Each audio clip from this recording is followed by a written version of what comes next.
Hello, good morning class. This is a chapter 5 money. This is a lecture 2, that is now topic is money. Okay. Before this we have started this chapter with the topic evolution of money. ठीक है, and barter system and what are the difficulties of barter system. ठीक है.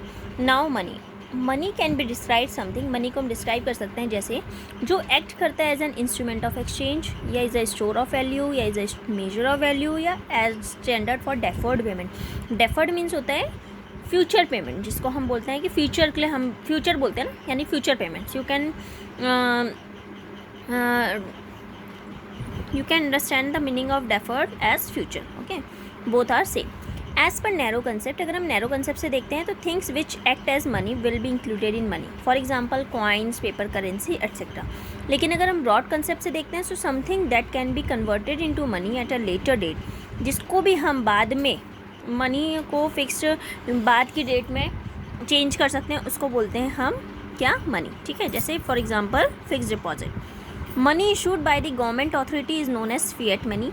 जो money government authority issue करती है उसको बोलते हैं fiat money. Money which is backed up by trust between payer and payee is known as fiduciary money. जैसे एक पेयर है एक पेई है, दोनों के बीच में जो मनी आता है एक ट्रस्ट के उसमें, उसको बोलते हैं फिड्यूशियरी मनी। जैसे एग्जाम्पल चेक। ठीक है, now come to the next, that is functions of money.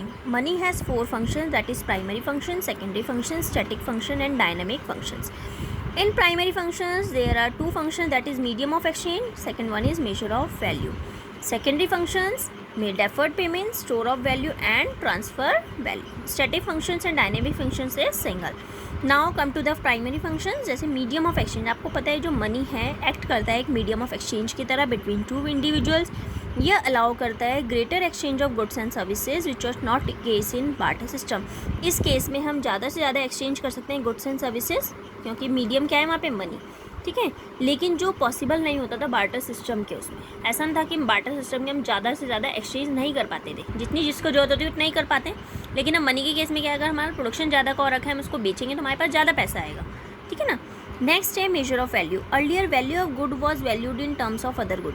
पहले क्या था, जितने का, जैसे सपोज़ मेरे पास 1 किलो गेहूँ है, तो दूसरा जो मुझे देगा, जिसके पास अगर सपोज़ राइस होंगे, तो वो मुझे 1 किलो उसके बजाय क्या देगा, 1 kg राइस देगा।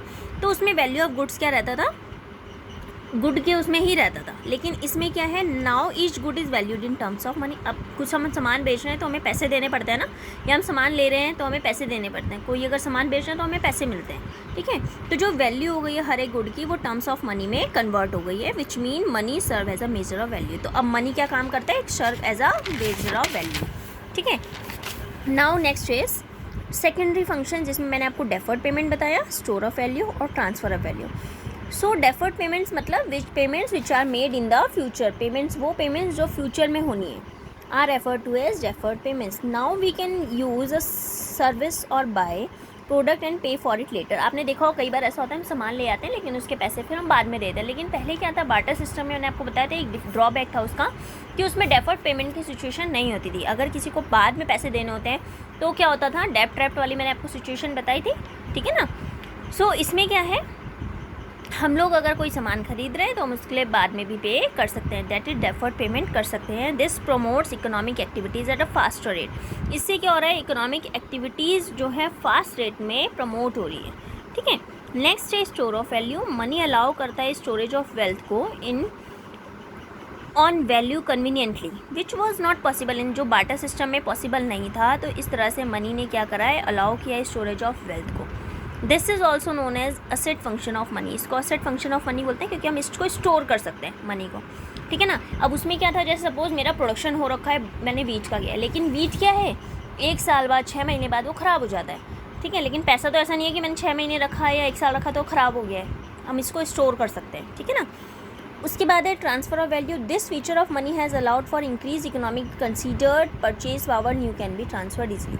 अगर हमारी परचेज पावर है तो उससे हम लोग क्या होता है, देखो आपको पता है कि हम पैसे को ट्रांसफ़र कर सकते हैं आजकल ऑनलाइन। जैसे मैंने आपको बताया ई बैंकिंग का वो हो रहा है। ठीक है ना, उससे क्या है, हम लोग ऑनलाइन किसी को भी अपने फ़ोन से कहीं से भी ट्रांसफ़र कर सकते हैं। ठीक है, नेक्स्ट आता है स्टैटिक फंक्शंस। इसमें अलग अलग पार्ट नहीं है, सिंगल फंक्शन है।